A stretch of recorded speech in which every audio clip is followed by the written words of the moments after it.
ಓಂ ಶ್ರೀ ಗಣೇಶಾಯ ನಮಃ. ಓಂ ಶ್ರೀ ಗುರುಭ್ಯೋ ನಮಃ. ನಮಃ ಸೂರ್ಯಚಂದ್ರ ಮಂಗಳ ಬುಧ ಚ ಗುರು ಶುಕ್ರ ಶನಿಭ್ಯಶ್ಚ ರಾಹವೇ ಕೇತವೇ ನಮಃ. ಜಪಾ ಕುಸುಮ ಸಂಕಾಶಂ ಕಾಶ್ಯಪೇಯಂ ಮಹಾದ್ಯುತಿಂ ತಮೌರ್ಯಂ ಸರ್ವಪಾಪಘ್ನಂ ಪ್ರಣತೋಸ್ಮಿ ದಿವಾಕರಂ. ಭಾಸ್ಕರಾಯ ವಿದ್ಮಹೇ ದಿವಾಕರಾಯ ಧೀಮಹಿ ತನ್ನೋ ಸೂರ್ಯ ಪ್ರಚೋದಯಾತ್. ಓಂ ಶ್ರೀ ಸವಿತಾ ಸೂರ್ಯನಾರಾಯಣಾಯ ನಮಃ. ನಮಸ್ತೆ. ಆಸ್ಟ್ರೋ ಆಚಾರ್ಯ ಗುರೂಜಿ ವಾಹಿನಿಗೆ ತಮಗೆಲ್ಲರಿಗೂ ಆದರದ ಸ್ವಾಗತ. ವಾಹಿನಿಯನ್ನು ನಿರಂತರ ವೀಕ್ಷಿಸಿ ಪ್ರೋತ್ಸಾಹಿಸಿ ಸಬ್ಸ್ಕ್ರೈಬ್ ಮಾಡುವಂಥ ತಮಗೆಲ್ಲರಿಗೂ ಅನಂತ ಧನ್ಯವಾದಗಳನ್ನು ಸಲ್ಲಿಸುತ್ತಾ, ವಿಶೇಷ ಕಾರ್ಯಕ್ರಮ ಸೂರ್ಯನ ಮೇಷ ಪ್ರವೇಶದ ವಿಶ್ಲೇಷಣೆಗೆ ಹಾಗೂ ಸೌರಮಾನ ಯುಗಾದಿಯ ಫಲದ ವಿಶ್ಲೇಷಣೆಗೆ ಸ್ವಾಗತ. ಇದೇ ಏಪ್ರಿಲ್ 14ರಂದು ಸೂರ್ಯನು ತನ್ನ ರಾಶಿ ಪಥವನ್ನು ಬದಲಿಸುವಂತಹ ಒಂದು ಪ್ರಕ್ರಿಯೆ. ಆತನು ಮೀನರಾಶಿಯಿಂದ ಮೇಷರಾಶಿಗೆ ಸೂರ್ಯನ ಪ್ರವೇಶ ಆಗಲಿದೆ. ಸೂರ್ಯನು ಮೀನದಿಂದ ಮೇಷಕ್ಕೆ ಪ್ರವೇಶಿಸುವಂತಹ ಒಂದು ಪರ್ವಕಾಲವನ್ನು ವಿಶ್ವವತ್ ಪುಣ್ಯಕಾಲ ಅಥವಾ ಸೌರಮಾನ ಯುಗಾದಿ ಅಥವಾ ಸೌರಮಾನ ಪದ್ಧತಿ ಎಂದು ಹೊಸ ಸಂವತ್ಸರದ ಆರಂಭ ಅಥವಾ ವಿಷುವಿನ ಆರಂಭ, ವಿಷು ಎಂಬಂತಹ ವಿಶೇಷವಾದ ಒಂದು ಆಚರಣೆಗಳಿಂದ ಸೌರಮಾನದ ಹೊಸ ವರ್ಷದ ಆರಂಭದ ಪರ್ವಕಾಲ. ಸೂರ್ಯನು ಪ್ರತಿ ತಿಂಗಳು ತನ್ನ ರಾಶಿ ಪಥವನ್ನು ಬದಲಿಸಿರ್ತಾನೆ. ಯಾವ್ಯಾವ ರಾಶಿಗೆ ಪ್ರವೇಶಿಸ್ತಾನೋ ಆ ಹೆಸರಿನಿಂದ ಆ ಸಂಕ್ರಾಂತಿ ಎಂದು ಹೆಸರಿಸಲ್ಪಡುತ್ತದೆ. ಉದಾಹರಣೆಗೆ ಈಗ 14ರಂದು ಸೂರ್ಯನು ಮೇಷ ರಾಶಿಗೆ ಪ್ರವೇಶ ಮಾಡಿದ್ದಾನೆ, ಅದನ್ನು ಮೇಷ ಸಂಕ್ರಾಂತಿ. ಸೂರ್ಯನು ಮಕರಕ್ಕೆ ಪ್ರವೇಶಿಸುವ ಒಂದು ಪರ್ವಕಾಲವನ್ನು ಮಕರ ಸಂಕ್ರಾಂತಿ. ಹೀಗೆ ಪ್ರತಿ ತಿಂಗಳಿಗೂ ಆ ಒಂದು ಸಂಕ್ರಾಂತಿ ಅಂತ ಬರುತ್ತೆ. ಈಗ ಬರುವಂಥದ್ದು ಮೇಷ ಸಂಕ್ರಾಂತಿ. ಅದು ಸೌರಮಾನದ ಸಂವತ್ಸರದ ಆರಂಭದ ಒಂದು ಸಾಂಕೇತಿಕವಾಗಿ ಬರುವಂತಹ ಒಂದು ಪುಣ್ಯ ದಿನ, ವಿಶ್ವವತ್ ಪುಣ್ಯಕಾಲ ಎಂದು ಹೇಳ್ತಾರೆ. ಇನ್ನು ವಿಶೇಷವಾಗಿ ಸೌರಮಾನದ ಪದ್ಧತಿಯ ಅನುಸಾರವಾಗಿ ಹೊಸ ವರ್ಷ ಅಥವಾ ಯುಗಾದಿಯ ಆಚರಣೆಯನ್ನು, ಬೇವು ಬೆಲ್ಲದ ಸೇವನೆಯನ್ನು, ಪಂಚಾಂಗದ ಪೂಜನೆಯನ್ನು ಅಥವಾ ಇನ್ನಿತರ ಹೊಸ ವರ್ಷಕ್ಕೆ ಸಂಬಂಧಪಟ್ಟ ದೇವತಾ ಆರಾಧನೆಗಳನ್ನು, ಇನ್ನಿತರ ಭಕ್ಷ್ಯ ಭೋಜ ಅಥವಾ ಸಿಹಿ ತಿನಿಸುಗಳನ್ನು ಸಿದ್ಧತೆ ಮಾಡಿ ಅದನ್ನು ಸೇವನೆ ಮಾಡುವಂಥದ್ದು ಇತ್ಯಾದಿ ಹಲವಾರು ಆಚರಣೆಗಳು ಸಾವಿರಾರು ವರ್ಷಗಳಿಂದ ನಡೆದುಕೊಂಡು ಬಂದಿವೆ. ಇನ್ನು ಪಂಚಾಂಗ ಪದ್ಧತಿಯಲ್ಲಿ ಸೌರಮಾನ ಮತ್ತು ಚಾಂದ್ರಮಾನ ಎಂಬ ಗಣನೆಯ ಒಂದು ವಿಚಾರ ನಮ್ಮ ದೇಶದಲ್ಲಿ ಅನಾದಿ ಕಾಲದಿಂದಲೂ ಇದೆ. ಹಾಗಾಗಿ ಸೌರಮಾನದ ಮಾಸ ಪರಿವರ್ತನೆ ಇಂದು ಆಗುವಂಥದ್ದು. ಸೂರ್ಯನು ಮೇಷರಾಶಿಯಲ್ಲಿ ಉಚ್ಚತ್ವವನ್ನು ಪಡೆಯುವಂತಹ ಒಂದು ಗ್ರಹ. ಅಲ್ಲಿ ಪ್ರತಿಯೊಂದು ಗ್ರಹಕ್ಕೂ ಒಂದೊಂದು ರಾಶಿಯ ಮನೆ ಉಚ್ಚ ಮತ್ತು ನೀಚ ಎಂದು ವ್ಯಕ್ತವಾಗುತ್ತದೆ. ಹಾಗಾಗಿ ಸೂರ್ಯನಿಗೆ ಮೇಷರಾಶಿಯು ಆತನ ಉಚ್ಚ ಸ್ಥಾನ ಎಂದು ಎನ್ನಿಸಲ್ಪಟ್ಟಿದೆ. ತುಲಾರಾಶಿಯು ಸೂರ್ಯನಿಗೆ ನೀಚ ಸ್ಥಾನ ಎನ್ನಿಸಲ್ಪಟ್ಟಿದೆ. ಯಾವುದೇ ಗ್ರಹ ಆಗಲಿ ತನ್ನ ಉಚ್ಚ ಸ್ಥಾನದ ರಾಶಿಯಲ್ಲಿದ್ದಾಗ ಅತ್ಯದ್ಭುತವಾದ ಉತ್ತಮ ಫಲವನ್ನು ನೀಡಲು ಶಕ್ತವಾಗಿರುತ್ತೆ. ಜೊತೆಗೆ ಆಗ ಸಂಭವಿಸುವಂಥ ಆ ಗ್ರಹಕ್ಕೆ ಸಂಬಂಧಿತ ಕಾರಕತ್ವದ ವಿವಿಧ ತತ್ವಗಳು ಚೆನ್ನಾಗಿ ಬೆಳವಣಿಗೆ ಆಗೋದು, ಅಭಿವೃದ್ಧಿ ಆಗುವಂಥದ್ದು ಎಲ್ಲ ನಡೆಯುತ್ತೆ. ಸೂರ್ಯನು ಜಗತ್ತಿಗೆ ಆತ್ಮ, ಜಗತ್ತಿಗೆ ಪಿತಾ ಸ್ವರೂಪ. ಆತನು ಧರ್ಮ ಸ್ವರೂಪ, ನ್ಯಾಯ ಸ್ವರೂಪ, ಸತ್ಯ ಸ್ವರೂಪನಾಗಿದ್ದಾನೆ. ಯಾಕಂದರೆ ಈಗಿನ ನಮ್ಮ ಯುಗಮಾನದಲ್ಲಿ ಅಲ್ಲಿ ದೇವತಾ ಪ್ರತ್ಯಕ್ಷ ಸ್ವರೂಪವಾಗಿ ಕಾಣಿಸುವಂತಾನೆ ಆ ಸೂರ್ಯ ಭಗವಂತನು. ಯಾವ ರೀತಿ ಭೂಮಿ ತಾಯಿಯ ಒಂದು ಮಡಿಲಲ್ಲಿ ನಾವು ಇರ್ತೇವೋ ಹಾಗೆ ತಂದೆ ಅಥವಾ ಪಿತೃ ಸ್ವರೂಪನಾಗಿ ಸೂರ್ಯನು ನಮಗಿದ್ದಾನೆ. ಹಾಗಾಗಿ ವೈಜ್ಞಾನಿಕವಾಗಿಯೂ ನಾವು ಸೌರಮಂಡಲದಲ್ಲಿ ಇದ್ದೇವೆ ಅಂತ ವಿಜ್ಞಾನ ಹೇಳುತ್ತೆ. ಆ ಸೂರ್ಯನಿಂದಲಾಗಿಯೇ ಇಲ್ಲಿ ಎಲ್ಲ ಶಕ್ತಿಗಳು ಹುಟ್ಟಿದ್ದು, ಎಲ್ಲ ಶಕ್ತಿಗಳ ಮೂಲ ಆತನೇ ಎಂದು ವಿಜ್ಞಾನಗಳು ಹೇಳುತ್ತೆ. ಇಲ್ಲಿ ಆ ಶಕ್ತಿಗಳು ತಾನಾಗಿಯೇ ಉತ್ಪನ್ನ ಆಗಲಿಕ್ಕೆ ಸಾಧ್ಯ ಇಲ್ಲ. ಸೂರ್ಯನಿಂದಾಗಿ ಪರಿವರ್ತನಾಶೀಲ ಚಕ್ರ. ಉದಾಹರಣೆಗೆ ಸೂರ್ಯನಿಂದ ಅದು ನೀರು ಆವಿಯಾಗುವಂಥದ್ದು, ಮಳೆ ಆಗುವಂಥದ್ದು, ಮೋಡ ಆಗುವಂಥದ್ದು, ಮತ್ತು ಅದು ಚಕ್ರಗಳು ಎಷ್ಟೋ ಲಕ್ಷಾಂತರ ವರ್ಷಗಳಿಂದ ಪುನರಾವರ್ತನೆ ಆಗ್ತಾ ಇರ್ತವೆ. ಹಾಗಾಗಿ ಅಂತಹ ಒಂದು ಆ ಚಕ್ರದ ಪುನರಾವರ್ತನೆ, ಅದಕ್ಕಾಗಿಯೇ ಸೂರ್ಯನಿಗೆ ಏಕಚಕ್ರ ರಥ ಅಧಿಪ ಅಂತ ಹೇಳ್ತಾರೆ. ಆತನಿಗೆ ಒಂದೇ ಚಕ್ರದ ರಥವನ್ನು ಆತನು ಹೊಂದಿದ್ದಾನೆ ಎಂಬುದನ್ನು. ಹಾಗಾಗಿ ಆ ಸೂರ್ಯನೇ ಈ ಜಗತ್ತಿಗೆ ಏಕಚಕ್ರಾಧಿಪತಿ. ಸೂರ್ಯನೇ ಜಗತ್ತಿಗೆ ಆತ್ಮಸ್ವರೂಪ, ಸೂರ್ಯನೇ ಜಗತ್ತಿಗೆ ಪಿತೃ ಸ್ವರೂಪ ಅಂತ ಹೇಳಿದರೆ ತಪ್ಪಾಗುತ್ತೆ. ಹಾಗಾಗಿ ವಿವಿಧ ನಮ್ಮ ವೇದ ಕಾಲದಿಂದಲೂ ಸೂರ್ಯನ ಆರಾಧನೆ ಬಗ್ಗೆ, ಸೂರ್ಯನ ವಿವಿಧ ರೀತಿಯ ಅನುಷ್ಠಾನದ ಬಗ್ಗೆ, ಸೂರ್ಯನಿಗೆ ಸಂಬಂಧಿತವಾದ ವಿವಿಧ ಶ್ಲೋಕಗಳು ವ್ಯಕ್ತವಾಗಿವೆ. ಹಾಗಾಗಿ ಅಲ್ಲಿ ಶಕ್ತಿ ಮೂಲನೂ ಆತ್ಮಸ್ವರೂಪನೂ ಜಗತ್ ಪಿತೃ ಸ್ವರೂಪನಾದಂಥ ಸೂರ್ಯ ಭಗವಂತನನ್ನು ಇಂದು ಮೇಷ ಸಂಕ್ರಾಂತಿಯ ಪರ್ವಕಾಲದಲ್ಲಿ ನಾವು ಜ್ಞಾಪನ ಮಾಡಿಕೊಳ್ಳುವಂಥದ್ದು ಸೂರ್ಯನಿಗೆ ಸಂಬಂಧಿತ ಅಷ್ಟೋತ್ತರ ಶತನಾಮ ಇರ್ಬೋದು, ಸೂರ್ಯನಿಗೆ ಸಂಬಂಧಿತ ಶ್ಲೋಕಗಳಿರ್ಬೋದು, ಅಥವಾ ಸೂರ್ಯನಿಗೆ ಸಂಬಂಧಿತ ಇತರ ಯಾವುದೇ ರೀತಿಯ ವೈದಿಕವಾದ ಶ್ಲೋಕಗಳನ್ನು ಇಂದು ಅನುಷ್ಠಾನ ಮಾಡಿ ಯುಗಾದಿಯ ಪರ್ವಕಾಲದಲ್ಲಿ ಮುಂದೆ ಬರತಕ್ಕಂತಹ ಒಂದು ಸಂವತ್ಸರ ಅಂದರೆ ಒಂದು ವರ್ಷದ ಕಾಲವು ಎಲ್ಲರೂ ಸುಭಿಕ್ಷವಾಗಲಿ ಅಥವಾ ಆಯುರಾರೋಗ್ಯ ಯಶಕೀರ್ತಿ ಜಯಗಳು ನಮಗೆ ಲಭ್ಯವಾಗಲಿ ಎಂದು ಪ್ರಾರ್ಥನೆ ಮಾಡೋದು ಪ್ರತಿಯೊಬ್ಬರ ಒಂದು ಆದ್ಯ ಕರ್ತವ್ಯ ಆಗಿರುತ್ತೆ. ಹಾಗಾಗಿ ಅಲ್ಲಿ ಈ ಬಾರಿ ಮೇಷದ ಮಾಸದ ಅಂದರೆ ಮೇಷ ಮಾಸ ಅಲ್ಲಿ ಏಪ್ರಿಲ್ 14ರಿಂದ ಮೇ 14ರವರೆಗೆ ಈ ಸಂವತ್ಸರ ಸೌರಮಾನದ ಪರಾಭವ ಸಂವತ್ಸರ ಮುಂದಿನ ಏಪ್ರಿಲ್ 14ರವರೆಗೂ ಇರುತ್ತೆ. ಹಾಗಾಗಿ ಇಲ್ಲಿ ನಾವು ಎಲ್ಲ ರಾಶಿಗಳಿಗೆ ಅನುಗುಣವಾದ ಫಲವನ್ನು ನೋಡೋಣ. ಅದೇ ರೀತಿ ಜಾಗತಿಕ ಫಲವನ್ನು ನೋಡಿದಾಗಲೂ ಅಲ್ಲಿ ಈ ಸಂವತ್ಸರದ ಸೌರಮಾನದ ಈ ಸಂವತ್ಸರವು ಹಲವಾರು ವಿಶೇಷವಾದ ಉತ್ತಮ ಫಲವನ್ನು ನೀಡಲು ಶಕ್ತವಾಗಿವೆ. ರಾಜಕೀಯವಾಗಿಯೂ ಧಾರ್ಮಿಕವಾಗಿಯೂ ಆರ್ಥಿಕವಾಗಿಯೂ ಸೂರ್ಯನು ಉತ್ತಮ ಫಲವನ್ನು ನೀಡಲು ಶಕ್ತನಾಗಿದ್ದಾನೆ. ಆತನ ಉಚ್ಚತ್ವದಲ್ಲಿ ಬಂದಂತಹ ಕಾಲದಲ್ಲಿ ಆತನಿಗೆ ಅಲ್ಲಿ ಶುಕ್ರನ ಯುತಿ ಸಿಗುತ್ತೆ. ಅದೇ ರೀತಿ ಅಲ್ಲಿ ಗುರುವು ಆತನಿಂದ ಮಿಥುನ ರಾಶಿಯಲ್ಲಿ ಇರುವಂಥದ್ದು. ಜೊತೆಗೆ ಈ ಲಾಭಸ್ಥಾನದ ಲಗ್ನ ವೃಷಭ ಲಗ್ನ ಆಗಿದ್ದು, ಆ ಲಾಭಸ್ಥಾನದ ಲಗ್ನದಲ್ಲಿ ಅಲ್ಲಿ ವಿಶೇಷವಾಗಿ ಶನಿ ಬುಧ ಕುಜರು ಇರುವಂಥದ್ದು. ಕರ್ಮಸ್ಥಾನದಲ್ಲಿ ಅಲ್ಲಿ ರಾಹು ಚಂದ್ರರು ಇರುವಂಥ ಘಟನೆ ಸಂಕ್ರಾಂತಿಯಂದು ಜರುಗುತ್ತೆ. ಹಾಗಾಗಿ ಈ ಸಂಕ್ರಾಂತಿಯ ಕುಂಡಲಿ ಅನುಸಾರವಾಗಿ ಜಾಗತಿಕವಾಗಿ ಅನೇಕ ಉತ್ತಮ ನಡೆಗಳು ಪರಿಣಾಮಗಳು ಆಗುವಂಥದ್ದು. ಜೊತೆಗೆ ಕೆಲವೊಂದು ಕ್ಷೇತ್ರದಲ್ಲಿ ವಿಶೇಷವಾದ ಅಭಿವೃದ್ಧಿಗಳು ಆಗ್ಬೋದು. ಕೃಷಿ ಕ್ಷೇತ್ರ, ವಿಜ್ಞಾನದ ಕ್ಷೇತ್ರ, ಶಸ್ತ್ರಾಸ್ತ್ರ ಮುಂತಾದ ಕ್ಷೇತ್ರದಲ್ಲಿ ವಿಶೇಷವಾದ ಸಾಧನೆ ಅಭಿವೃದ್ಧಿಗಳು ಪ್ರಪಂಚದಾದ್ಯಂತ ಆಗ್ಬೋದು. ಜೊತೆಗೆ ಜನಜೀವನದಲ್ಲಿ ಕೆಲವು ಸುಧಾರಣೆಯ ಅಂಶಗಳು ಆಗುವಂಥದ್ದು, ಜನರಿಗೆ ಅನುಕೂಲವಾಗುವಂಥ ಕೆಲವು ನಿರ್ಧಾರಗಳು, ನಿಯಮಗಳು, ಕಾನೂನುಗಳು ಬರುವಂಥದ್ದು, ಮಳೆ ಬೆಳೆ ಇತ್ಯಾದಿಗಳು ಸುಭಿಕ್ಷ ಆಗುವಂಥದ್ದು. ಜೊತೆಗೆ ಆರ್ಥಿಕವಾದ ಅಭಿವೃದ್ಧಿಗೆ ಕೃಷಿ ಅಥವಾ ಪಶುಪಾಲನಾ ರೂಪದಿಂದ ವಿಶೇಷವಾದ ಕೊಡುಗೆಗಳೆಲ್ಲ ಸಿಗುವಂಥದ್ದು. ಎಲ್ಲ ಉತ್ತಮ ಫಲಗಳು ಸಾರ್ವತ್ರಿಕವಾಗಿ ಈ ಯುಗಾದಿಯಿಂದ ಅಂದರೆ ಸೌರಮಾನ ಯುಗಾದಿ ವಿಶ್ವತ್ ಪುಣ್ಯಕಾಲದಿಂದ ಹೇಳಲ್ಪಡುತ್ತದೆ. ಹಾಗೆಯೇ ಚಿನ್ನ ಆಭರಣ ಜೊತೆಗೆ ಬೇರೆ ಬೇರೆ ರೀತಿಯ ಲೋಹಗಳು ಅಥವಾ ಬೇರೆ ಬೇರೆ ರೀತಿಯ ಕೈಗಾರಿಕೆಗಳು ಪ್ರವರ್ಧಮಾನಕ್ಕೆ ಬರುವಂಥದ್ದಿರುತ್ತೆ. ಹಾಗಾಗಿ ಸಾಕಷ್ಟು ಉತ್ತಮ ಶುಭೇಚ್ಛೆಯ ಫಲವನ್ನು ಈ ಒಂದು ಮಂಗಳವಾರ ಜರುಗುವಂಥ ಈ ಸೌರಮಾನದ ಯುಗಾದಿ ಅಂದರೆ ಮಂಗಳನು ಅಧಿಪತಿ ಆಗ್ತಾನೆ. ಸೌರಮಾನದ ಅನುಸಾರವಾಗಿ ಮಂಗಳನು ರಾಜನಾಗುವಂಥದ್ದು. ಯಾಕಂದರೆ ಮಂಗಳನು ರಾಜನಾಗುವ ಆತನ ಒಂದು ಅಲ್ಲಿ ಸ್ವಕ್ಷೇತ್ರದಲ್ಲಿ ಶುಕ್ರ ಮತ್ತು ಸೂರ್ಯರು ಕೂತಿದ್ದಾರೆ. ಮೇಷರಾಶಿ ಅನ್ನೋದು ಮಂಗಳನ ಸ್ವಕ್ಷೇತ್ರ ಆಗಿರುತ್ತೆ. ಹಾಗಾಗಿ ಅನೇಕ ರೀತಿಯ ಮಂಗಳನಿಗೆ ಸಂಬಂಧಿತವಾದ ಉತ್ತಮ ಫಲಗಳು ಸೈನ್ಯ, ಮಿಲಿಟರಿ, ಪೊಲೀಸು, ಕಾವಲು ಪಡೆ ಅಥವಾ ಶಸ್ತ್ರಾಸ್ತ್ರಗಳು, ಯುದ್ಧ ಸಾಮಗ್ರಿಗಳು ಇವೆಲ್ಲವೂ ಈಗ ಪ್ರವರ್ಧಮಾನಕ್ಕೆ ಬರುವಂಥದ್ದಿರುತ್ತೆ. ಅದೇ ರೀತಿ ಯುವ ವರ್ಗದವರಿಗೆ, ಕ್ರೀಡಾಪಟುಗಳಿಗೆ ಅಥವಾ ಬೇರೆ ಬೇರೆ ರೀತಿಯ ಸಾಂಸ್ಕೃತಿಕ ಚಟುವಟಿಕೆಗಳಿರುತ್ತೆ ಯುವ ವರ್ಗಕ್ಕೆ ಅನೇಕ ರೀತಿಯ ಅವಕಾಶಗಳು, ಪ್ರಶಸ್ತಿ ಪುರಸ್ಕಾರ ಅಥವಾ ಅಂಥ ಕ್ಷೇತ್ರದಲ್ಲಿದ್ದವರಿಗೆ ಅನೇಕ ರೀತಿಯ ಅಭಿವೃದ್ಧಿ ಆಗುವಂಥ ಅವಕಾಶ ಇರುತ್ತೆ. ಹಾಗಾಗಿ ಅನೇಕ ಉತ್ತಮ ಫಲಗಳು ಹೇಳಲ್ಪಡುತ್ತವೆ. ಜೊತೆಗೆ ಕೆಲವೊಂದು ಅಡ್ಡ ಪರಿಣಾಮಗಳು ಅಲ್ಲಿ ರಾಹು ಕೇತುಗಳ ವೈಪರೀತ್ಯ, ಶನಿ ಮತ್ತು ಅಲ್ಲಿ ಬುಧರ ಯುತಿಗಳು ಆಗುವಂಥದ್ದು ಮುಂತಾದ ಕೆಲವು ವಿಚಾರಗಳು ಕೆಲವೊಂದು ಅಡ್ಡ ಪರಿಣಾಮಗಳು ಕಾರಣ ಆಗುವಂಥದ್ದಿರುತ್ತೆ. ಅಲ್ಲಿ ಮಂಗಳ ಮತ್ತು ಶನಿ ಮೀನದಲ್ಲೇ ಇರ್ತಾರೆ. ಮೀನದಲ್ಲಿ ಕುಜ ಶನಿ ಯುತಿಯ ಪ್ರಭಾವ ಇದೇ ಕಾಲದಲ್ಲಿ ಈ ಯುಗಾದಿಯ ಪರ್ವಕಾಲದಲ್ಲಿ ಇರುವ ಕಾರಣ ಅನೇಕ ರೀತಿಯ ಯುದ್ಧಕ್ಕೆ ಸಂಬಂಧಪಟ್ಟ ಚಟುವಟಿಕೆಗಳು ಸ್ವಲ್ಪ ಹೆಚ್ಚಳ ಆಗುವಂಥದ್ದು. ಜನರಲ್ಲಿ ಭಯ ಆತಂಕ ಸಂವತ್ಸರದಲ್ಲಿ ಹೆಚ್ಚಳ ಆಗುವಂಥದ್ದು. ಯುದ್ಧ ಮತ್ತು ಬೇರೆ ಬೇರೆ ರೀತಿಯ ಸ್ಫೋಟ ಅಥವಾ ಅಗ್ನಿಯ ಕ್ರಿಯೆಯಿಂದ ಅನೇಕ ರೀತಿಯ ನಷ್ಟಗಳು ಅಥವಾ ಪ್ರಾಣಹಾನಿ ಇತ್ಯಾದಿಗಳು ಸಂಭವಿಸುವಂಥದ್ದು. ಪಶು ಪಕ್ಷಿ ಪ್ರಾಣಿಗಳಿಗೆ ಸಂಬಂಧಪಟ್ಟ ಏನಾದರೂ ಸಾಂಕ್ರಾಮಿಕಗಳು ಬಂದು ಅದರಿಂದ ಮನುಷ್ಯ ವರ್ಗಕ್ಕೂ ತೊಂದರೆ ಆಗುವಂಥ ಘಟನೆಗಳು ಈ ಸಂವತ್ಸರದಲ್ಲಿ ಚಲ್ಬೋದು. ಚತುಷ್ಪಾದಿಗಳು ಅಂತ ಹೇಳ್ತಾರೆ. ಚತುಷ್ಪಾದಿಗಳಂದರೆ ಅಲ್ಲಿ ಹಸು, ಎಮ್ಮೆ, ಕುರಿ, ದನ, ಕುದುರೆ, ಕತ್ತೆ ಮುಂತಾದ ಚತುಷ್ಪಾದ 4 ಕಾಲಿನ ಪ್ರಾಣಿಗಳು. ಚತುಷ್ಪಾದಿಗಳಿಗೆ ಸಹ ಕೆಲವೊಂದು ತೊಂದರೆ. ಜೊತೆಗೆ ಜಲಚರಗಳು ಅಂದರೆ ಮೀನು ಇತ್ಯಾದಿ ಸಂಬಂಧ ಜಲಚರಗಳಿಗೆ ಸಹ ತೊಂದರೆ ಬರುವಂಥದ್ದು. ಜಲಚರಗಳ ಮೂಲಕ ಏನಾದರೂ ಸಾಂಕ್ರಾಮಿಕವಾದ ರೋಗಗಳು ಬರುವಂಥದ್ದೆಲ್ಲ. ಹಾಗಾಗಿ ಅನೇಕ ರೀತಿಯ ಒಂದು ಅಡ್ಡ ಪರಿಣಾಮಗಳು ಕಂಡು ಬಂದಿವೆ. ಸಾರ್ವತ್ರಿಕವಾಗಿ ಹೆಚ್ಚು ಉತ್ತಮ ಪರಿಣಾಮ ಅಂದರೆ ಬೇವು ಬೆಲ್ಲ ಅಂತ ಯಾವ ರೀತಿ ಹೇಳ್ತೇವೋ ಬೆಲ್ಲನೂ ಇದೆ. ಕೆಲವೊಂದು ಬೇವಿನಂತಹ ಕೆಲವು ಕಹಿ ಘಟನೆಗಳು ಈ ಸಂವತ್ಸರದಲ್ಲಿ ಆಗುವಂಥ ಸಾಧ್ಯತೆ. ಇನ್ನು ವಯೋವೃದ್ಧರಿಗೆ ಅಥವಾ ಈ ಬೇರೆ ಬೇರೆ ರೀತಿಯ ನಿವೃತ್ತರಿಗೆ ಅವರಿಗೆ ಅನೇಕ ರೀತಿಯ ಮೋಸ ವಂಚನೆಗಳು ಆಗ್ಬೋದು. ಅದು ಅವರಿಗೆ ಕೆಲವು ತೊಂದರೆ ಆಗುವಂತಹ ಘಟನೆಗಳು, ಅವರ ಮೇಲೆ ಹಲ್ಲೆಗಳು ಆಗುವಂತಹ ಘಟನೆಗಳು ನಾವು ಅದರ ಪ್ರಪಂಚದಾದ್ಯಂತ ಕಂಡುಕೊಳ್ಬೋದಾಗಿದೆ.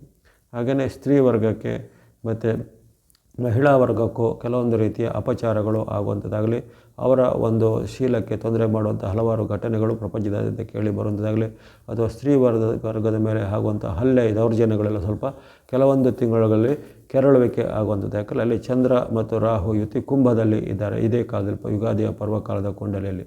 ಹಾಗಾಗಿ ಆ ರಾಹುವಿನ ವೈಪರೀತ್ಯ, ಚಂದ್ರನು ಸ್ತ್ರೀತತ್ವವನ್ನು, ರಾಹು ಇಂಥ ಅಪರಾಧ ಕೃತ್ಯಗಳನ್ನು ಅಥವಾ ಅನೇಕ ರೀತಿಯ ಹಲ್ಲೆ ಇತ್ಯಾದಿಗಳನ್ನು ಸೂಚಿಸುವಂಥ ಒಂದು ಸ್ಥಾನಗಳು ಆಗಿರೋದ ಕಾರಣ ಇಂತಹ ಒಂದು ಘಟನೆಗಳು ಈ ಸಂವತ್ಸರದಲ್ಲಿ ಆಗ್ಬೋದಾಗಿದೆ. ಹಾಗಾಗಿ ಸಿಹಿ ಮತ್ತು ಕಹಿ ಬೇವು ಬೆಲ್ಲದ ಹಾಗೆ ಈ ಸೌರಮಾನದ ಯುಗಾದಿಯ ಸಂವತ್ಸರದಲ್ಲಿ ಉತ್ತಮ ಫಲ, ಕೆಲವೊಂದು ಮಿಶ್ರ ಫಲಗಳು ವ್ಯಕ್ತವಾಗಿವೆ.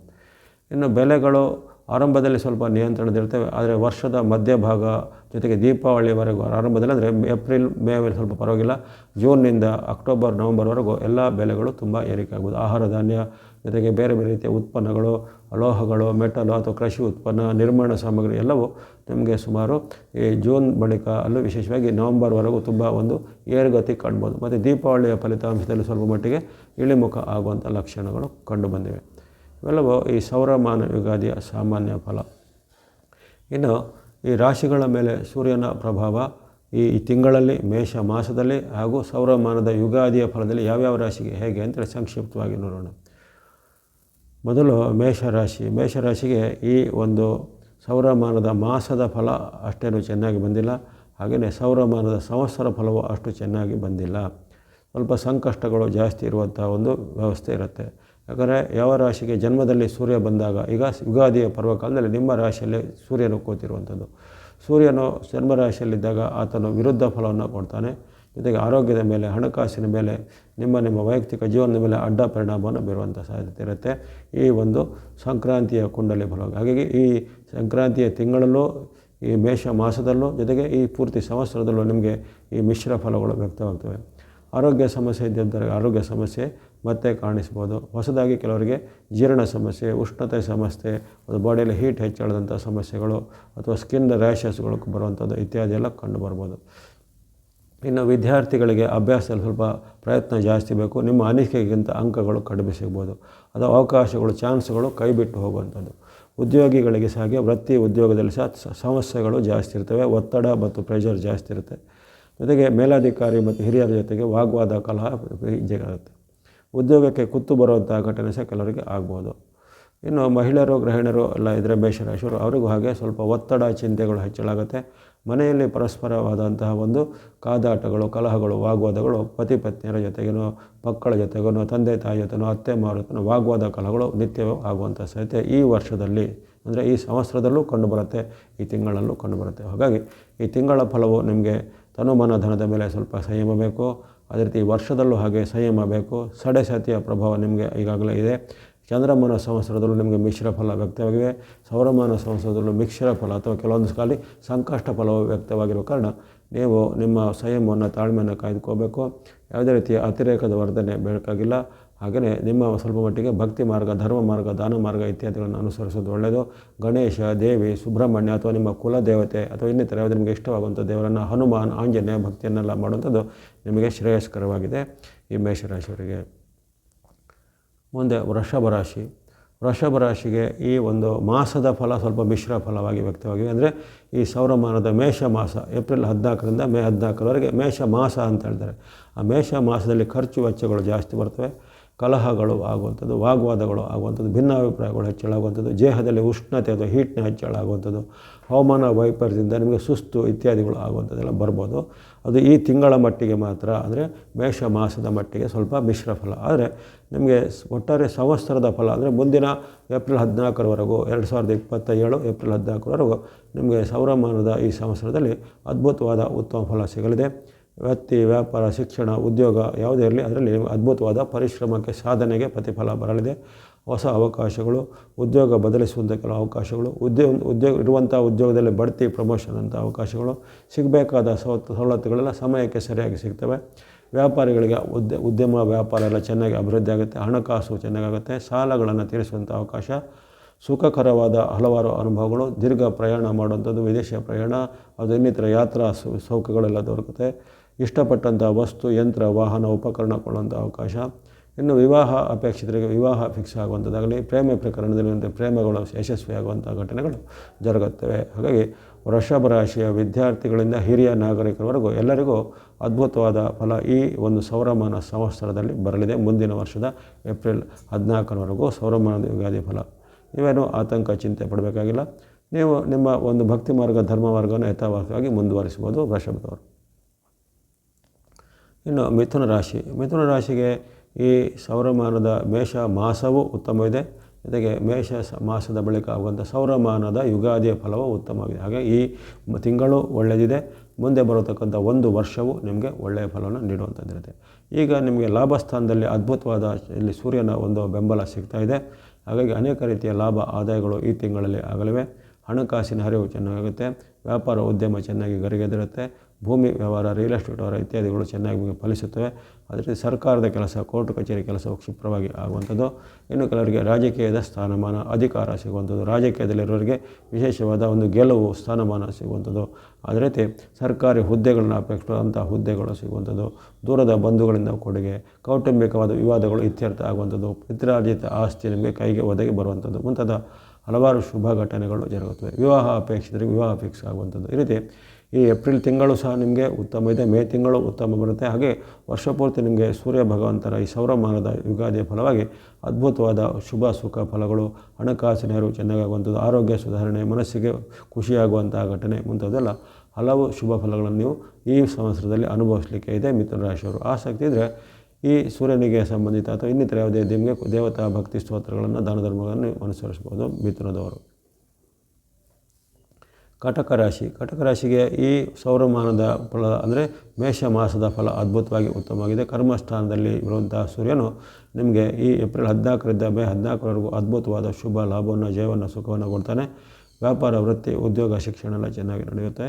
ಉದ್ಯಮ, ವ್ಯಾಪಾರ, ಇಂಡಸ್ಟ್ರಿ, ಕೈಗಾರಿಕೆ ನಡೆಸೋರಿಗೆ ಅದ್ಭುತವಾದ ಪ್ರತಿಫಲ, ಸರ್ಕಾರದ ಯೋಜನೆಗಳ ಒಂದು ಫಲ ಅಥವಾ ಕಾಂಟ್ರಾಕ್ಟು ಇತ್ಯಾದಿ ಎಲ್ಲ ಸಿಗುವಂಥದ್ದಾಗಲಿ, ಅದು ನಿಮಗೆ ಸಿಗಬೇಕಾದ ದೊಡ್ಡ ಮೊತ್ತದ ಬಾಕಿ ಹಣ ಎಲ್ಲ ಬೈಗೆ ಕೈ ಸೇರುವಂಥದ್ದು.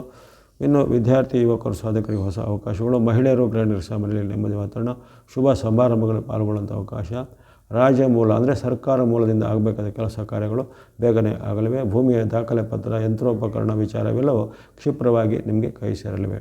ಹಾಗಾಗಿ ದೀರ್ಘಕಾಲದ ಹಲವಾರು ಪ್ರಯತ್ನಗಳಿಗೆ ಈ ತಿಂಗಳಲ್ಲಿ ಏಪ್ರಿಲ್ 14ರಿಂದ ಮೇ 14ರವರೆಗೂ ನಿಮಗೆ ಶುಭ ಫಲ ಮೇಷ ಮಾಸದಲ್ಲಿ ಸಿದ್ಧವಾಗಿರುತ್ತೆ. ಇನ್ನು ಸಂಕ್ರಾಂತಿಯ ಫಲದ ಬಳಿಕ ಯುಗಾದಿ ಫಲ, ಸೌರ ಯುಗಾದಿ ಫಲ ನಿಮಗೆ ಸ್ವಲ್ಪ ಸಮ್ಮಿಶ್ರವೆಂದು ಕಂಡು ಬಂದಿದೆ. ಅಂದರೆ ಈ ಮಾಸ ಅಂದರೆ ಈ ತಿಂಗಳು ನಿಮಗೆ ಉತ್ತಮ ಇದೆ. ಆದರೆ ಈ ಸಂವತ್ಸರದಲ್ಲಿ ಕೆಲವೊಮ್ಮೆ ಆರಂಭದಲ್ಲಿ ಸ್ವಲ್ಪ ಉತ್ತಮ ಫಲ ಕಂಡು ಬಂದರೂ ಮಧ್ಯದ ಕೆಲವು ತಿಂಗಳುಗಳಲ್ಲಿ ಜುಲೈನಿಂದ ನಿಮಗೆ ನವಂಬರ್ವರೆಗೂ ಸ್ವಲ್ಪ ಮಿಶ್ರ ಫಲ ವ್ಯಕ್ತ ಆಗ್ಬೋದು. ಜುಲೈನಿಂದ ನವಂಬರ್ ಅವಧಿಯಲ್ಲಿ ಆರೋಗ್ಯ ಸಮಸ್ಯೆ, ಹಣಕಾಸು ಸಮಸ್ಯೆ, ವೈಯಕ್ತಿಕ ಸಮಸ್ಯೆ, ಜೊತೆಗೆ ಜೀವನದಲ್ಲಿ ಏನಾದರೂ ಒಂದು ಅನಿರೀಕ್ಷಿತವಾದ ಕಹಿ ಘಟನೆಗಳು ಜರುಗುವಂಥದ್ದು ಮುಂತಾದೆಲ್ಲ ಸಾಧ್ಯತೆ ಬರುತ್ತೆ. ಹಾಗಾಗಿ ಅಲ್ಲಿ ನೀವು ಕೆಲವೊಂದು ವಿಚಾರದಲ್ಲಿ ಸಂಯಮವನ್ನು, ತಾಳ್ಮೆಯನ್ನು ಗಮನಿಸಬೇಕು. ಆತುರ ನಿರ್ಧಾರವನ್ನು ತೆಗೆದುಕೊಳ್ಬಾರ್ದು. ಜೊತೆಗೆ ಪ್ರತಿಯೊಂದನ್ನು ಪರಿಶೀಲನೆ ಮಾಡಿ ಪರಿಗಣಿಸಬೇಕಾಗುತ್ತೆ. ಅಂದರೆ ಅದನ್ನೆಲ್ಲ ಯಾವುದರ ಒಂದು ಅದರ ಒಳಿತು ಕೆಡುಕನ್ನು ಗಮನಿಸಿ ನೀವು ಧುಮುಕಬೇಕಾಗುತ್ತೆ. ಆತುರ ನಿರ್ಧಾರ ಖಂಡಿತ ಒಳ್ಳೆಯದಲ್ಲ ಕಟಕದವರಿಗೆ. ಅದೇ ರೀತಿ ವರ್ಷದ ಮತ್ತು ಮುಂದಿನ ಕೊನೆಯ ಭಾಗದಲ್ಲಿ ಮಾರ್ಚ್, ಏಪ್ರಿಲ್ ತಿಂಗಳಲ್ಲಿ ಸಹ ಹಾಗೆ ಕೆಲವೊಂದು ವಿಚಾರದಲ್ಲಿ ನಿಮಗೆ ದೀರ್ಘಕಾಲೀನ ಸಮಸ್ಯೆಗಳು, ಆರೋಗ್ಯ ಸಮಸ್ಯೆ, ಜೊತೆಗೆ ಏನಾದರೂ ವೈಯಕ್ತಿಕವಾದ ವಿವಾದಗಳು ಎದುರಾಗುವಂಥದ್ದು ಮುಂತಾದೆಲ್ಲ ಕಂಡು ಬರ್ಬೋದು. ಹಾಗಾಗಿ ಈ ಒಂದು ಕಟಕದವರು ಸ್ವಲ್ಪ ಕೆಲವೊಂದು ವಿಚಾರದಲ್ಲಿ ತನುಮನ ಧನದ ಸಂಯಮ ಎಚ್ಚರಿಕೆಯಿಂದ ಇರಬೇಕು. ಭಕ್ತಿ ಮಾರ್ಗ, ಧರ್ಮ ಮಾರ್ಗ, ದಾನ ಮಾರ್ಗವನ್ನು ಅನುಸರಿಸುವುದರಿಂದ ದೋಷಗಳು ಪರಿಹಾರ ಆಗುತ್ತೆ ಕಟಕದವರಿಗೆ. ಸಿಂಹರಾಶಿಗೆ ನವಮದಲ್ಲಿ ಈ ತಿಂಗಳಲ್ಲಿ ಆಗುವಂತಹ ಪರಿವರ್ತನೆ, ಈ ತಿಂಗಳ ಫಲವು ಮಿಶ್ರವಾಗಿದೆ. ಯುಗಾದಿಯ ಫಲವು ಸಹ ನಿಮಗೆ ಮಿಶ್ರ ಎಂದು ಕಂಡುಬರುತ್ತೆ. ಈ ತಿಂಗಳಲ್ಲಿ ಅಂದರೆ ನವಮದಲ್ಲಿ ಆಗುವಂಥ ಪರಿವರ್ತನೆ ಕಾರಣ ನಿಮಗೆ ಅಲ್ಲಿ ವೈರತ್ವಗಳು ಹೆಚ್ಚಳಾಗುವಂಥದ್ದು, ಶತ್ರುಗಳು ಹೆಚ್ಚಳಾಗುವಂಥದ್ದು, ಬಂಧುಗಳೇ ನಿಮಗೆ ಈಗ ವಿರುದ್ಧ ತಿರುಗಿರುವಂಥದ್ದು ಅಥವಾ ಇಷ್ಟು ದಿನ ನಿಮ್ಮಲ್ಲಿ ಚೆನ್ನಾಗಿದ್ದಂಥ ಬಂಧುಗಳು, ಮಿತ್ರರು ನಿಮ್ಮ ವಿರುದ್ಧವಾಗಿ ಸಂಚಲನ ಮಾಡುವಂಥದ್ದು, ನಿಮ್ಮ ವಿರುದ್ಧ ಅಪಪ್ರಚಾರ, ಅವಮಾನಕರ ಘಟನೆಗಳನ್ನು ಮಾಡುವಂಥದ್ದು, ಯಾವುದೇ ರೀತಿಯ ಒಂದು ದುಃಖದ ವಾರ್ತೆಗಳನ್ನು ಕೇಳುವಂಥ ಅವಕಾಶ, ಮನೆಯಲ್ಲಿರತಕ್ಕಂಥ ಹಿರಿಯರ ಒಂದು ಆರೋಗ್ಯಕ್ಕೂ ಸಮಸ್ಯೆ ಬರುವಂಥದ್ದು, ಯಾವುದೇ ರೀತಿಯ ದುಶ್ಚಟ ಅಥವಾ ದುಷ್ಟ ವ್ಯಕ್ತಿಗಳ ಸಹವಾಸ ನಿಮಗೆ ಆಗುವಂಥದ್ದು. ಈ ರೀತಿ ಅನೇಕ ರೀತಿಯ ಅಪ್ರಿಯ ಘಟನೆಗಳಿಗೆ ಈ ಮಾಸ ಅಂದರೆ ಮೇಷ ಮಾಸ ಸಾಕ್ಷಿ ಆಗ್ಬೋದು. ಏಪ್ರಿಲ್ 14ರಿಂದ ಮೇ 14. ಹಾಗೆಯೇ ಬರತಕ್ಕಂಥ ಸಂವತ್ಸರ, ಈ ಸಂವತ್ಸರ ಸೌರಮಾನದ ಸಂವತ್ಸರವನ್ನು ಹಾಗೆ ನಿಮಗೆ ಆರಂಭದಲ್ಲಿ ಸ್ವಲ್ಪ ಮಟ್ಟಿಗೆ ಪರವಾಗಿಲ್ಲ, ಮೇ ಜೂನಲ್ಲಿ ಪರವಾಗಿಲ್ಲ. ಜೂನ್ ತಿಂಗಳ ಬಳಿಕ ನಿಮಗೆ ಏಪ್ರಿಲ್ ಮೇನಲ್ಲಿ ಜೂನ್ ಬಳಿಕ ಜೂನ್ ಬಳಿಕ ನಿಮಗೆ ಅನೇಕ ರೀತಿಯ ವಿರುದ್ಧ ಪ್ರಭಾವಗಳು ಆಗುವಂಥದ್ದು, ಅನೇಕ ರೀತಿಯ ನಿಮ್ಮ ಮೇಲೆ ಆರೋಪ ಆಪಾದನೆಗಳು, ಆರೋಗ್ಯ ಸಮಸ್ಯೆ, ಹಣಕಾಸಿನ ಸಮಸ್ಯೆ ಏಕಕಾಲದಲ್ಲಿ ಬರುವಂಥದ್ದು, ಪ್ರಯಾಣದಲ್ಲಿ ಏನೋ ವಿಘ್ನಗಳು, ತೊಡಕುಗಳು ಅಥವಾ ಅಪಘಾತಾದಿಗಳು ಆಗುವಂಥ ಸಾಧ್ಯತೆ ಇರುತ್ತೆ. ಹಣಕಾಸಿನ ಖರ್ಚು ಹೆಚ್ಚಳಾಗುವಂಥದ್ದು, ಆಸ್ಪತ್ರೆ ಖರ್ಚು, ಕೋರ್ಟ್ ಕಚೇರಿ ಖರ್ಚು ಎಲ್ಲ ಬರುವುದು ಈ ಸಂವತ್ಸರದಲ್ಲಿ. ವಿದ್ಯಾರ್ಥಿ, ಯುವಕರು, ಸಾಧಕರಿಗೆ ಸ್ವಲ್ಪ ಅವರು ಅಂದುಕೊಂಡಂತೆ ಅಂಕಗಳು ಬರದೆ ಸ್ವಲ್ಪ ಹಿನ್ನಡೆ ಆಗ್ಬೋದು. ಹಾಗಾಗಿ ಈ ಸಂವತ್ಸರದಲ್ಲಿ ಸಿಂಹರಾಶಿಯವರು ಸ್ವಲ್ಪ ಮೈಯೆಲ್ಲ ಕಣ್ಣಾಗಿರಬೇಕು. ಯಾವುದೇ ರೀತಿಯ ಆತುರ ನಿರ್ಧಾರ ಆಗಲಿ ಅಥವಾ ದುಶ್ಚಟಗಳಿಗೆ, ದುಷ್ಟ ವ್ಯಕ್ತಿಗಳ ಪ್ರೇರಣೆಗೆ ಒಳಗಾಗಿ ನೀವು ಯಾವುದೇ ಹೇಯ ಕೃತ್ಯಗಳಿಗೆ ಇಳಿಯುವಂಥದ್ದರೆ ನಿಮಗೆ ತೊಂದರೆ ಆಗುತ್ತೆ. ಈಗ ನೀವು ಧರ್ಮ ಮಾರ್ಗ, ಭಕ್ತಿ ಮಾರ್ಗ, ಧ್ಯಾನ ಮಾರ್ಗವನ್ನು ಅನುಸರಿಸಿ ಈ ದೋಷವನ್ನು ಪರಿಹಾರ ಮಾಡಿಕೊಳ್ಳಿ ಸಿಂಹದವರು. ಕನ್ಯಾ ರಾಶಿಗೆ ಈ ಮಾಸದ ಫಲದಲ್ಲಿ ಮಿಶ್ರ ಫಲ. ಅಷ್ಟಮದಲ್ಲಿ ರವಿಯ ಪರಿವರ್ತನೆ. ಮೇಷ ಮಾಸದಲ್ಲಿ ರವಿ ನಿಮಗೆ ಅಷ್ಟಮದಲ್ಲಿ ಅಥವಾ 8ನೇ ಮನೆಯಲ್ಲಿರುವ ಕಾರಣ ಏಪ್ರಿಲ್ 14ರಿಂದ ಮೇ 14 ಮಿಶ್ರ ಫಲಗಳು. ಆರೋಗ್ಯದಲ್ಲಿ ಸಣ್ಣ ಪುಟ್ಟ ಸಮಸ್ಯೆ, ಹೊಟ್ಟೆ ನೋವು, ಅಜೀರ್ಣ, ಕೈಕಾಲು ನೋವು ಅಥವಾ ಇದ್ದಂಥ ಯಾವುದೇ ರೀತಿಯ ಆರೋಗ್ಯ ಸಮಸ್ಯೆ ಈಗ ಈ ಏಪ್ರಿಲ್ 14ರಿಂದ ಮೇ 14ರ ಮಧ್ಯೆ ಮರುಕಳಿಸ್ಬೋದು ಅಥವಾ ಹೆಚ್ಚಳ ಆಗ್ಬೋದು. ಹಾಗಾಗಿ ಆರೋಗ್ಯದ ಕಡೆ ಹೆಚ್ಚಿನ ಗಮನ ಬೇಕು. ಹಣಕಾಸಿನ ಆಕಸ್ಮಿಕ ನಷ್ಟಗಳು ಆಗುವಂಥದ್ದು, ಅದೇ ರೀತಿ ವಾಹನ ಇತ್ಯಾದಿಗಳೇನಾದರೂ ಅವಘಡಗಳು ಆಗುವಂಥ ಸಾಧ್ಯತೆ. ಹಾಗಾಗಿ ಈ ಏಪ್ರಿಲ್ 14ರಿಂದ ಮೇ 14 ನೀವು ಮೈಯೆಲ್ಲ ಕಣ್ಣಾಗಿರಬೇಕು, ತುಂಬ ಎಚ್ಚರಿಕೆಯಿಂದ ಇರಬೇಕು. ಹಣದ ವಿಚಾರ, ಆರೋಗ್ಯದ ವಿಚಾರ, ವಾಹನ ಯಂತ್ರದ ವಿಚಾರ, ಮಾತಿನ ವಿಚಾರ ಮುನ್ನೆಚ್ಚರಿಕೆ ಬೇಕು. ಬಳಿಕ ನಿಮಗೆ ಈ ಸೌರಮಾನದ ಯುಗಾದಿ ಫಲ ಅದ್ಭುತವಾಗಿ ಉತ್ತಮ ಬಂದಿದೆ. ಯುಗಾದಿಯ ಫಲವು ನಿಮಗೆ ಜೂನ್ನಿಂದ ಆರಂಭಿಸಿ ಅತ್ಯುತ್ತಮವಾದ ಲಾಭ, ಜಯ, ಸುಖಗಳು ಸಿಗುವಂಥದ್ದು. ವ್ಯಾಪಾರ, ಉದ್ಯಮ ಎಲ್ಲ ಚೆನ್ನಾಗಿ ಅಭಿವೃದ್ಧಿ ಆಗುವಂಥದ್ದು. ಹಣಕಾಸಿನ ಅರಿವು ಚೆನ್ನಾಗಿ ಆಗುವಂಥದ್ದು. ಶತ್ರುಗಳು ಸಹ ನಿಮಗೆ ಮಿತ್ರರಾಗುವಂಥದ್ದು. ದೂರದ ಬಂಧುಗಳಿಂದ ಕೊಡುಗೆ, ಜೊತೆಗೆ ವ್ಯಾಪಾರ, ಉದ್ಯಮ, ಶಿಕ್ಷಣ, ವೃತ್ತಿಯಲ್ಲಿ ಅದ್ಭುತವಾದ ಸಾಧನೆ ಮಾಡುವಂಥ ಅವಕಾಶ ಒದಗಿ ಬರುತ್ತೆ ಈ ಕನ್ಯಾ ರಾಶಿಯವರಿಗೆ ಈ ಸಂವತ್ಸರದಲ್ಲಿ, ಅಂದರೆ ವರ್ಷದಲ್ಲಿ.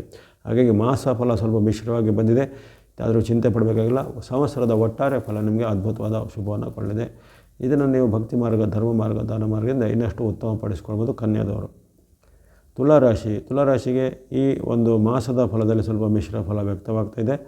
ಅಲ್ಲಿ ಆರಂಭದಲ್ಲಿ ನಿಮಗೆ ಈ ಮೇಷ ಮಾಸದಲ್ಲಿ ಕೌಟುಂಬಿಕ ಕಲಹ, ವಾಗ್ವಾದ, ಭಿನ್ನಾಭಿಪ್ರಾಯಗಳು, ಪತಿ ಪತ್ನಿಯರ ಮಧ್ಯೆ, ಸಹೋದರರ ಮಧ್ಯೆ, ಬಂಧುಗಳ ಮಧ್ಯೆ ಭಿನ್ನಾಭಿಪ್ರಾಯಗಳು ವ್ಯಕ್ತವಾಗುವಂಥದ್ದು. ಜೊತೆಗೆ ಯಾವುದೇ ಒಂದು ಕೆಲಸ ಕಾರ್ಯಗಳನ್ನು ಮಾಡಬೇಕಾದ್ರೆ ಅದರಲ್ಲಿ ಪದೇ ಪದೇ ಅಲೆದಾಡುವಂಥ ಅಥವಾ ಪದೇ ಪದೇ ಅದಕ್ಕೆ ನೀವು ಎಡೆತಾಕುವಂಥ ಒಂದು ಕಾರ್ಯದ ಸೂಚಿಗಳು ಬರ್ಬೋದಾಗಿದೆ. ಇನ್ನು ಸರ್ಕಾರ ಮೂಲಕ, ಕೋರ್ಟ್ ಕಚೇರಿ ಮೂಲಕ ಕೆಲಸ ಕಾರ್ಯಗಳು ಈ ತಿಂಗಳಲ್ಲಿ ಸ್ವಲ್ಪ ನಿಧಾನಗತಿ ಆಗುವಂಥದ್ದು ಅಥವಾ ನಿಮ್ಮ ವಿರುದ್ಧವಾಗಿ ಸಹ ಆಗುವಂಥ ಸಾಧ್ಯತೆ. ಹಾಗಾಗಿ ತುಲಾರಾಶಿಯವರು ಈ ಕಾಲದಲ್ಲಿ ಸ್ವಲ್ಪ ಮುನ್ನೆಚ್ಚರಿಕೆ ಗಮನಿಸಬೇಕು. ಕೌಟುಂಬಿಕವಾಗಿ ಸಹ ಅನೇಕ ರೀತಿಯ ಏರುಪೇರಿನ ಘಟನೆಗಳು, ಆರೋಗ್ಯದಲ್ಲಿ ಸಹ ಏರುಪೇರಿನ ಘಟನೆಗಳು ಏಪ್ರಿಲ್ 14ರಿಂದ ಮೇ 14ರವರೆಗೆ ಜರುಗಬಹುದು. ಆದರೆ ನಿಮಗೆ ಯುಗಾದಿ ಫಲವಾಗಿ ಸ್ವಲ್ಪ ಅಷ್ಟೇನೂ ಕೆಟ್ಟದಾಗಿಲ್ಲ, ಉತ್ತಮವಾದ ಫಲಗಳನ್ನು ನಿರೀಕ್ಷೆ ಮಾಡ್ಬೋದು. ತುಲಾರಾಶಿಗೆ ಯುಗಾದಿ ಫಲವಾಗಿ ಜೂನ್ ತಿಂಗಳಿಂದ ಆರಂಭಿಸಿ ಮುಂದಿನ ವರ್ಷದವರೆಗೂ ಅನೇಕ ರೀತಿಯ ಉತ್ತಮ ಫಲಗಳು ನಿರೀಕ್ಷೆಯಲ್ಲಿರ್ತವೆ. ವ್ಯಾಪಾರ, ಉದ್ಯಮ, ಶಿಕ್ಷಣ ಇವೆಲ್ಲ ಚೆನ್ನಾಗಿ ನಡೆದೋಗುತ್ತೆ. ಅನೇಕ ರೀತಿಯ ಲಾಭ, ಆದಾಯಗಳು ಹೆಚ್ಚಳ ಆಗುತ್ತವೆ. ಬಂಧು ಮಿತ್ರರ ಜೊತೆಗೆ ಬಾಂಧವ್ಯ ಚೆನ್ನಾಗಿ ವೃದ್ಧಿ ಆಗುತ್ತೆ. ದೂರ ಪ್ರಯಾಣದ ಅವಕಾಶಗಳು ಒದಗಿ ಬರ್ತವೆ. ಹಾಗಾಗಿ ಇದನ್ನು ಸದುಪಯೋಗಪಡಿಸಿಕೊಳ್ಳುತ್ತಾ ತುಲಾರಾಶಿಯವರು. ಮುಂದೆ ವೃಶ್ಚಿಕ ರಾಶಿಗೆ ಈ ಒಂದು ಮೇಷ ಮಾಸದ ಫಲ ಅದ್ಭುತವಾದ ಷಷ್ಠದ ಸೂರ್ಯನ ಬೆಂಬಲ ಚೆನ್ನಾಗಿರುತ್ತೆ. ಏಪ್ರಿಲ್ 14ರಿಂದ ಮೇ 14ರವರೆಗೂ ನಿಮಗೆ ಅದ್ಭುತವಾದ ಜಯ, ಲಾಭ, ಸುಖ ಸಿಗಲಿದೆ. ವ್ಯಾಪಾರ, ಉದ್ಯಮ ಚೆನ್ನಾಗಿ ಅಭಿವೃದ್ಧಿ ಆಗುತ್ತೆ. ಆರೋಗ್ಯ ಸುಧಾರಣೆ ಇದೆ. ವಿವಾಹ ಅಪೇಕ್ಷೆಗಳಿಗೆ ವಿವಾಹ ಫಿಕ್ಸ್ ಆಗೋದಾಗಲಿ, ಸಂತಾನ ಅಪೇಕ್ಷೆಗಳಿಗೆ ಸಂತತಿ ಆಗುವಂಥ ಶುಭ ಸೂಚನೆಗಳು ಬರ್ತವೆ. ಬಂಧು ಮಿತ್ರರ ಜೊತೆಗೆ ಬಾಂಧವ್ಯ ವೃದ್ಧಿ ಆಗುತ್ತೆ. ಇನ್ನು ರಾಜಕೀಯ ಮೂಲಕ, ಸರ್ಕಾರಿ ಮೂಲಕ, ಕೋರ್ಟ್ ಕಚೇರಿ ಮೂಲಕ ಕೆಲಸ ಕಾರ್ಯಗಳು ಶುಭವಾಗಿ ಆಗುವಂಥದ್ದು. ಕೆಲವರಿಗೆ ಸ್ಥಾನಮಾನ ಅಧಿಕಾರಗಳು ಲಭ್ಯವಾಗಲಿವೆ ಈ ಒಂದು ಮೇಷ ಮಾಸದ ಅವಧಿಯಲ್ಲಿ. ಜೊತೆಗೆ ಬಂಧು ಮಿತ್ರರ ಜೊತೆಗೆ ಬಾಂಧವ್ಯ ವೃದ್ಧಿಯಾಗಿ ಹಣಕಾಸಿನ ಹರಿವು ನಿಮಗೆ ಈ ತಿಂಗಳಲ್ಲಿ ಚೆನ್ನಾಗಿರುತ್ತೆ. ಆದಾಯ ಹೆಚ್ಚಳ, ಖರ್ಚುಗಳು ಕಡಿಮೆಯಾಗಿ ಸ್ವಲ್ಪ ನಿಮಗೆ ಉಳಿತಾಯ ಮಾಡುವಂಥ ಅಥವಾ ಇನ್ವೆಸ್ಟ್ ಮಾಡುವಂಥ ಅವಕಾಶ ಈ ತಿಂಗಳು ಒದಗಿ ಬರಲಿವೆ. ಹೀಗಾಗಿ ಅನೇಕ ರೀತಿಯ ಉತ್ತಮ ಫಲಗಳನ್ನು ಮೇಷ ಮಾಸದಲ್ಲಿ ವೃಶ್ಚಿಕ ರಾಶಿಯನ್ನು ನಿರೀಕ್ಷೆ ಮಾಡ್ಬೋದು. ಆದರೆ ಯುಗಾದಿಯ ಫಲ ಅಂದರೆ ವರ್ಷ ಪೂರ್ತಿಯ ಫಲವನ್ನು ಗಮನಿಸಿದಾಗ ವೃಶ್ಚಿಕ ರಾಶಿಗೆ ಸ್ವಲ್ಪ ಮಿಶ್ರ ಫಲ ವ್ಯಕ್ತ ಆಗುತ್ತೆ. ಅದರಲ್ಲೂ ಜೂನ್ ತಿಂಗಳವರೆಗೆ ಸ್ವಲ್ಪ ಮಿಶ್ರ ಫಲದ ಹೆಚ್ಚಳ, ಆರ್ಥಿಕವಾದ ಖರ್ಚುಗಳು ಹೆಚ್ಚಳ ಆಗುವಂಥದ್ದು. ಉದ್ಯೋಗದಲ್ಲಿ ಸ್ವಲ್ಪ ಒತ್ತಡ, ಚಿಂತೆ ಹೆಚ್ಚಳ ಆಗುವಂಥದ್ದು. ಆರೋಗ್ಯದಲ್ಲಿ ಸಣ್ಣ ಪುಟ್ಟ ಸಮಸ್ಯೆಗಳು ಬರುವಂಥದ್ದು ಇವೆಲ್ಲ ಕಾಣ್ಬೋದಾಗಿದೆ. ನಂತರ ನಿಮಗೆ ಜುಲೈನಿಂದ ಮತ್ತು ವರ್ಷದ ಕೊನೆಯವರೆಗೂ ಅನೇಕ ರೀತಿಯ ಅದ್ಭುತ ಫಲಗಳು ನವಗ್ರಹಗಳಿಂದ ಪ್ರೇರಣೆಯಿಂದ ಆಗುತ್ತೆ. ವ್ಯಾಪಾರ, ವೃತ್ತಿ, ಉದ್ಯೋಗದಲ್ಲೆಲ್ಲ ನಿಮಗೆ ಸ್ಥಾನಮಾನ ಮನ್ನಣೆಗಳು ಸಿಗಲಿವೆ. ಹಣಕಾಸಿನ ಅರಿವು ಚೆನ್ನಾಗುತ್ತೆ. ಲಾಭ, ಆದಾಯ ಹೆಚ್ಚಳ ಆಗುತ್ತೆ. ಜೊತೆಗೆ ಮಾಡುವಂಥ ಉದ್ಯೋಗ ವೃತ್ತಿಗೆ ಅನುಗುಣವಾಗಿ ಯಾವುದೇ ರೀತಿಯ ನಿಮಗೆ ಪ್ರಶಸ್ತಿ, ಪುರಸ್ಕಾರ, ಸನ್ಮಾನಗಳು ಸಿಗುವಂಥದ್ದು ಅವಶ್ಯಕತೆ. ಹಾಗಾಗಿ ವೃಶ್ಚಿಕ ರಾಶಿಯವರು ಆತಂಕ ಪಡುವಂಥೇನಿಲ್ಲ. ಮೇಷ ಮಾಸ ನಿಮಗೆ ಉತ್ತಮ ಫಲ ನೀಡಲಿದೆ.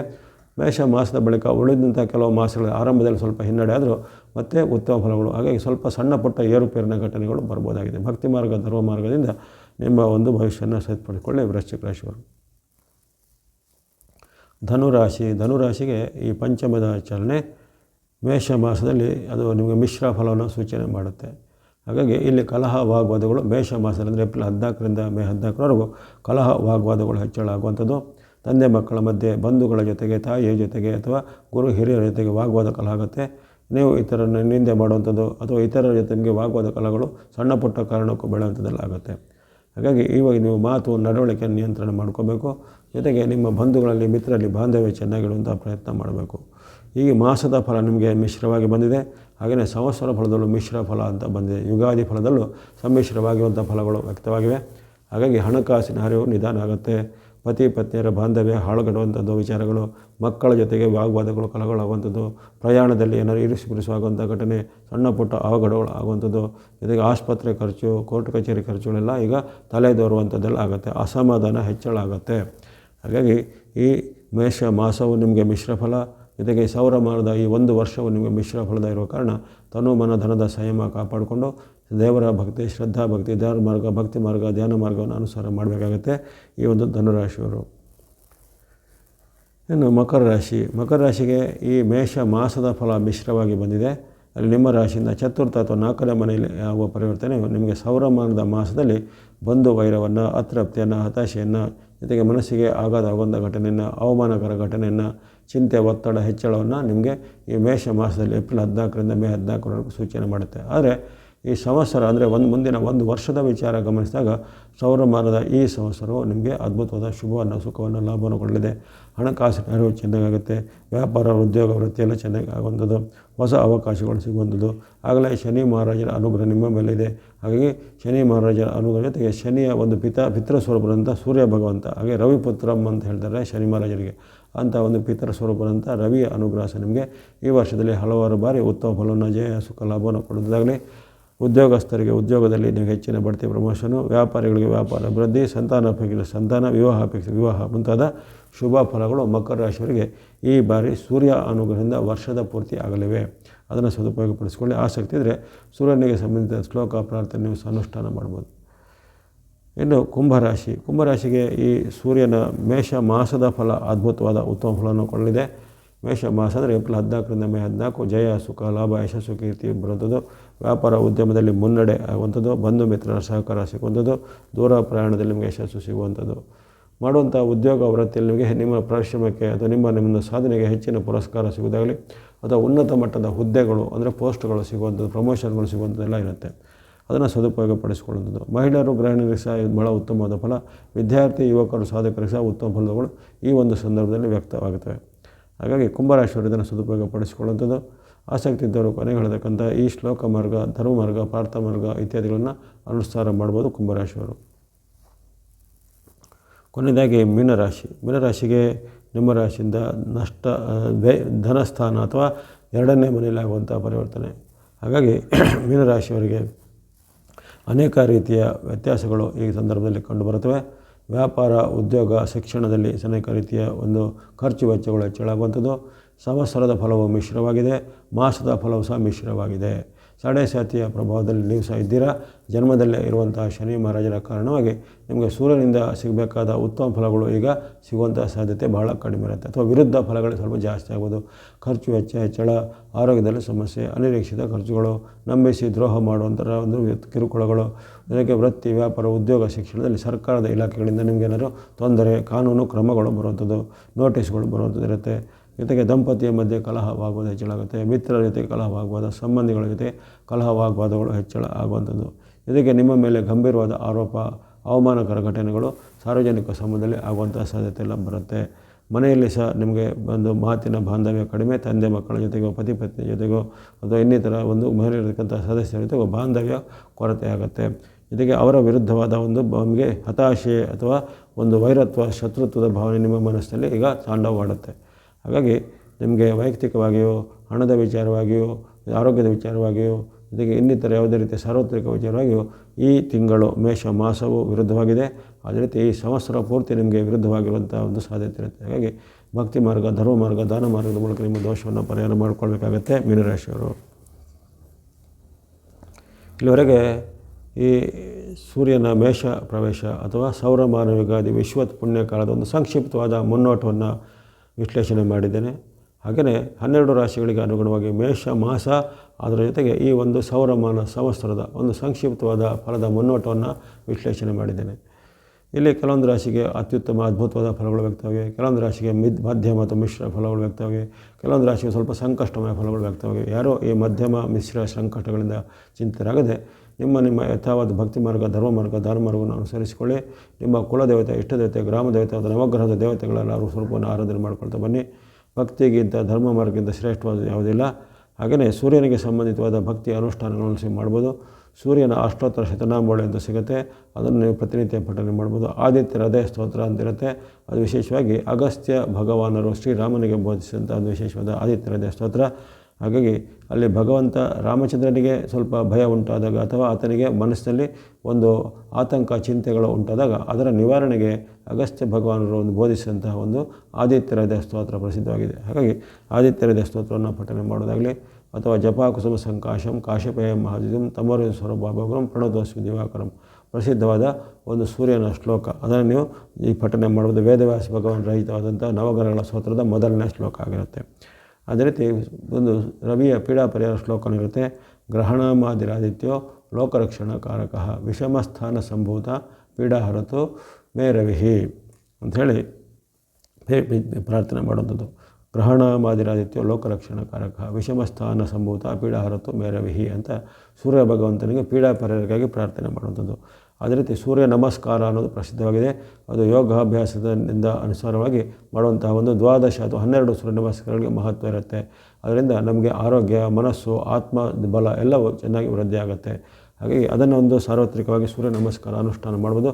ಪ್ರಾತಃ ಕಾಲದಲ್ಲಿ ಸೂರ್ಯ ಉದಯಕ್ಕೆ ಮುನ್ನ ಅಥವಾ ಸೂರ್ಯ ಉದಯದ ಕಾಲದಲ್ಲಿ ಪೂರ್ವಾಭಿಮುಖವಾಗಿ 12 ಸೂರ್ಯ ನಮಸ್ಕಾರಗಳಿಗೆ 12 ಮಂತ್ರಗಳಿರ್ತವೆ.